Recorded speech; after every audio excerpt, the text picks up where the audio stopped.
Üdvözlök mindenkit, én Mirror vagyok, és ez itt a kis bejelentő videó. Hát azt szeretném mondani, hogy igazán nem volt olyan ritkán ilyen videók, és ezt majd mellezni fogom egy PID végigjátszás videóval, és akkor végigjátszást fogok tenni azon, és meg azért csinálom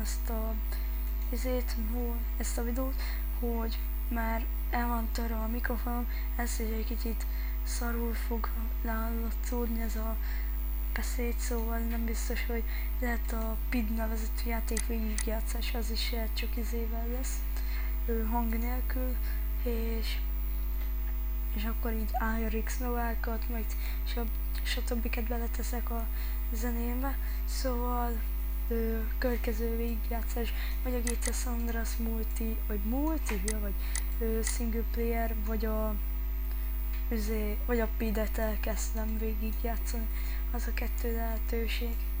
Na szóval, ha tetszett ez a videó, akkor nyomatok rá egy lájkot, én Mirror voltam, és ez itt a bejelentő videó, sziasztok! Ja, meg elfelejtettem azt mondani, hogy valamelyik nap, amikor iskolában voltam,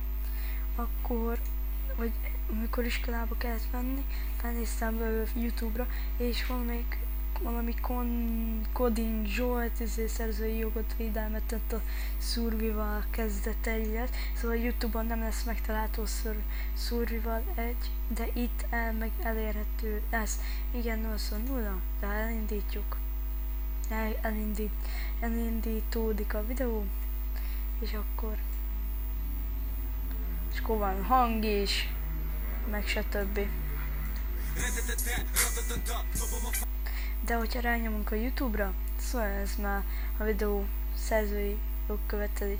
Ez a videó már nem elérhető Kordik Zsolt szerzői jogkövetelés miatt.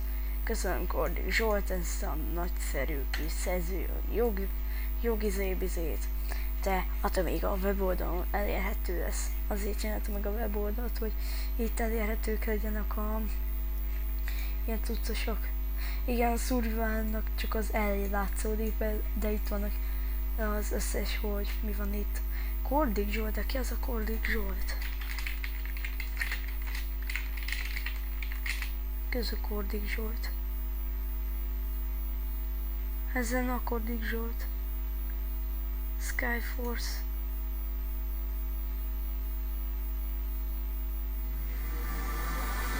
Hát biztosan nem lenne ez a Kordik Zsolt. De ki az a Kordik Zsolt? Mutass meg nem kell mutatni. De ki az a Kordik Zsolt, aki milyen szerzői jogvédelemmel vett izélte? Kordik Zsolt, sík YouTube. Az van már a prefi, ez a Titan és ráírva, hogy Kordik Zsolt. Csík YouTube.